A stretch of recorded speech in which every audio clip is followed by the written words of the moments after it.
What's up, turkeys? Welcome to FTR. For the record, my name is Roy Lee Reynolds. My name is Tony Bruhn. And look at this motherfucker shirt right here. Stand up. Look at this it. shirt. That's a Bullies Volume 1 shirt. Only one right now. This album's been out since last year, October. We finally got a shirt. We got a shirt. And a shirt 1. That's it. That's the only one. V1, version 1. Yeah, that's it. Version 1. I just want to celebrate that before we talk about the 90s masterpiece we just listened to. But anything else you want to say about that shirt? I'm just happy I'm doing it with you and my brothers, man. This is a big deal for us. Yeah, I'm so happy, and shout out to Tammy Martin. Tammy Martin, thank you very much. Making that shirt. You are the best. Tammy, we're going to do a Wheeler Walker album in the future. And you're on it, yeah. It is going to happen. We're going to do it. And I want to talk about The Refused, man. The Shape of Punk to Come, man. Yeah. All right, I want to talk about this, man. I want your initial thoughts on this fucker, man. What you got? So I like learning with you on this shit because every time I hear a punk album, I'm like, oh, it's going to be the same. You know what I mean? It's just going to be punk. Which kind of, but no. This right here had some of the coolest musicianship, as far as just like they knew their shit about music, and then just put it fused with punk, and it was fucking awesome. There's some little jazz riffs in there for a couple of the intros and interludes. Like, it was nice. I enjoyed the fuck out of this one.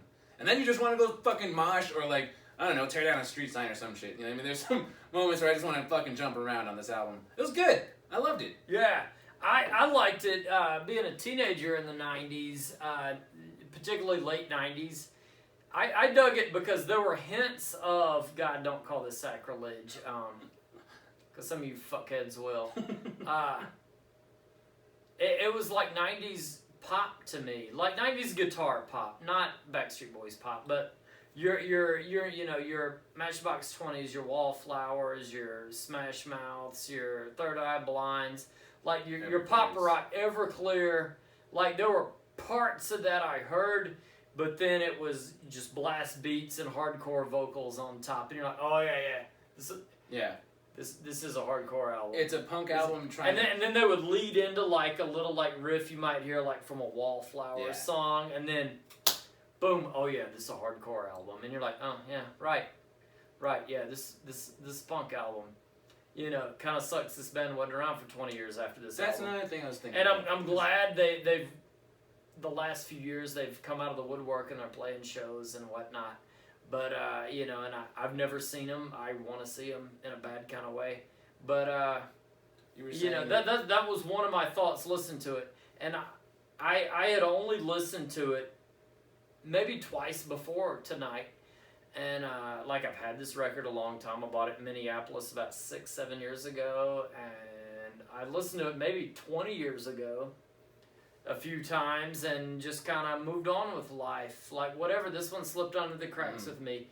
And I've always known how important it was. I just didn't go buck wild with it like some people did.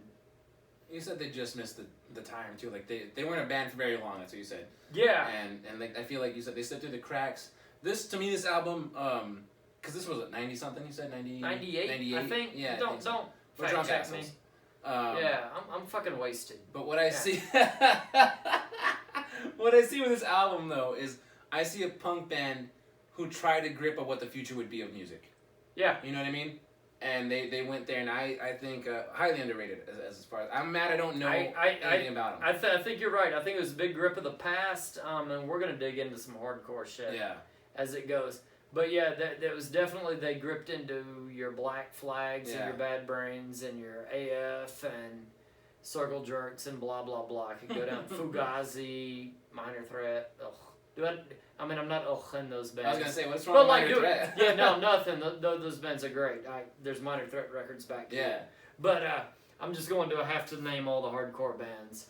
But, it was that. And then they were pushing into the future because I think had this album not happened, Green Day, American Idiot wouldn't have happened. That's fair. I think that's valid, absolutely. Yeah. Actually. Like the politics in this album, nobody else went as heavy in the politics. Maybe except Rage Against the Machine and Public Enemy. That's a good, But in just straight punk rock, nobody else is really doing it at this time, excluding bands that had been around since 1982. This is one of like you know, the Circle Jerks, you know, have always been doing it. Jello, you know, and the Dead Kennedys, and we can go on bands that have been around forever, but there hadn't been a band that came up in this era, like cats that are my age, doing this heavy politics, playing hardcore. It's in your face without being rude. Yeah. You know what I mean? Very much so. And then they never really, and then like if you look at it like lyrically, like they kind of go like, we're kind of libertarian, but we're not. Well, you know, we're kind of we're not. You know, and that's a really good punk rock trope. Like, we're kind of on your team. Fuck you. Yeah. Hey, you lefties. Yeah. Hey, we're kind of on your team. But fuck you. Yeah. Hey, you libertarians. We're kind of we kind of like fuck you. Yeah. You know, and I like that. And that's kind of a punk rock trope because, like, to me, punk is like, I'm not on your fucking team. Punk is anarchy. I like that's I like a few things you do, but no, but fuck you, man, because I'm not a part of your team. Yeah. I don't give a fuck who you are. You know, and that's what they it accomplished is to that me. very well in this album. Yeah. And yeah, they nailed it, man. Do you got any high moment or anything specific you liked about this album? We were talking a lot about the intros and the interludes to some of these songs where like they went on classic. You could tell they were either big band or like classical concerts or whatever. Yeah. It's like we have the rhythm section coming in, and I think for someone to put that in an album, they know what classic music is and where it came from and what they're doing now and how they got there. I think that to me is like a sign of intelligence as far as like knowledge of music. I'm gonna relate that to late '90s hip hop. Okay. So all the '90s hip hop albums had interludes between the songs. That's true. You know, whether it be like, you know, Chronic 2 and Doggy Style and Ghetto D and all these great fucking hip hop albums we love. They all had amazing interludes in between, and this album did that too. They took a piece of hip hop from the night. Like this to me is quintessential '90s music and like '90s hard music. And I would go the same year. This was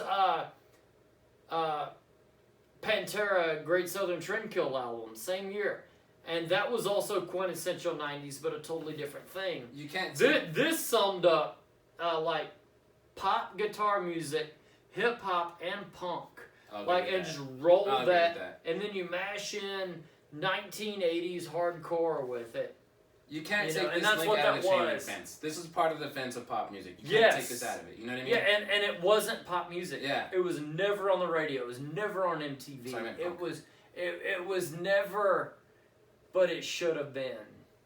And that's why I'm disappointed I didn't hear about it. Yeah, it should have been. Yeah. But it was the screaming vocals and the fast drums is what it was. Oh, they play hard. This album still goes hard. But you also think like there were music videos off this, but MTV never played them. But you also think like '98, that was also Follow the Leader from Korn. Mm-hmm. That was also Significant Other, Limp Bizkit. That were all over TRL. God, that's right. Those of you '90s kids that watched TRL, remember I watched Korn and Limp Bizkit and Kid Rock. Say what you will about any of those bands, I don't give a fuck. Were getting more popular than your typical Britney Spears, NSYNC, Backstreet Boys. Sometimes the Korn beat anybody on TRL. A lot. Korn was on top of the world. So did Limp Bizkit. Yeah. So did Kid Rock. Yeah, there was a minute when Kid Rock was on TRL all the time. You're right. And they were beating out just stone pop music. And when MTV set up TRL, they thought it was just going to be the pop music. They thought that's going to the boy bands and the hot chicks. Yeah. And like, I'm not shitting on that either. But that's what they thought. But some hard shit came in. And it was screaming vocals. And it's a one... Yeah, it was. Yeah, I love that album. But this is one of those albums that should have been in that mix. I agree. Like their songs should have been there, man. You got any final thoughts on this album? Don't be like me. Listen to this album. Like, learn your shit. As far as, like, I love learning with you as far as punk goes. This is definitely a piece of history that needs to be reviewed and enjoyed. That's my final thought. This is a great album. Yeah, I got it. Not my typical final thought. We'll get to that in a second. But yeah, again, you old hats, you're my age or you're older. man, don't sleep on every band. You might be too cool for the Refused. You might be too cool for the Descendants or fucking Tiger Army or whoever. Don't be, man. Go back and relive those. We'll get that's gonna happen. But go do it. Listen to them. Check them out. And more important, you're in COVID. And when you're in COVID, do this, man. Go to the Amazon link below and listen to it, and go to the other Amazon and check out Bullies Volume 1. It's on this guy's shirt. Check out this shirt. Check out the shirt. Look how dope that shirt is. Look at this. Let me give you the NWO. Look at this shit. Yeah, I would plug a shirt we have for sale, but you probably Venmo him some dough and he'll send you that one. Yeah, I could. Yeah. But dude, go to the Amazon link, check out our album. That's our comedy album. We're a lot funnier with that album than we are being drunk assholes talking about music. But do that. Listen to the Refused, man. Do your homework. Listen to old shit. And leave you with one last hand gesture. It's right here.